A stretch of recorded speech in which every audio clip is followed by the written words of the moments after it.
Quelle sorte de mère laisserait sa fille avoir une coupe à moitié chauve depuis son plus jeune âge? Quant à la fille, elle gardait cette coiffure depuis sa naissance. Ses cheveux courts et soignés ne gênaient pas ses activités sportives et recevait même les éloges de ses grands-parents. La fillette n'avait jamais vraiment réfléchi à sa coiffure auparavant. Mais ce jour-là, comme elle s'était levée trop tard et n'avait pas eu le temps d'arranger ses cheveux, sa maîtresse les attacha à la hâte en queue de cheval. Ce simple changement de coiffure déclencha une vive discussion dans la classe. Au même moment, une camarade de classe s'était faite une permanente avec de belles boucles et les autres élèves autour d'elle en étaient tous jaloux. Tout le monde se préparait à changer de coiffure et la fillette ne fit pas exception. De retour à la maison, elle décida de changer sa coiffure toute seule. D'abord, elle utilisa un fer à friser pour boucler les mèches de devant sur les côtés, puis elle boucla aussi l'arrière. Ensuite, elle vaporisa un peu de laque pour fixer le tout. Mais au final, l'apparence ne changea pas beaucoup car ses cheveux étaient trop raides. La fillette dut demander à sa mère de lui faire une permanente, mais celle-ci répondit qu'elle était encore trop jeune et que cela abîmerait beaucoup ses cheveux. Alors, la mère trouva une autre solution.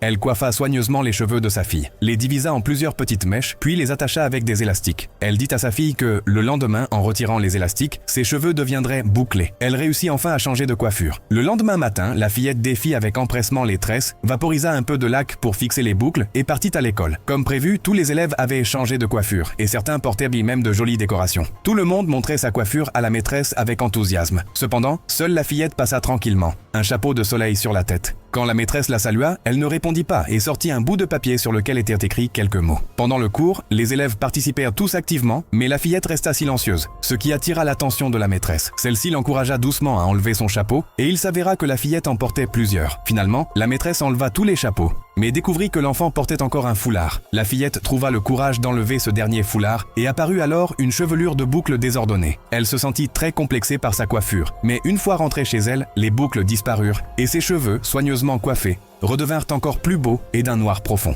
Ses camarades admirèrent tous sa belle chevelure et la fillette commença à penser que cette coiffure était plutôt jolie. Mais ce soir-là, au dîner, la petite coquette changea encore complètement d'apparence.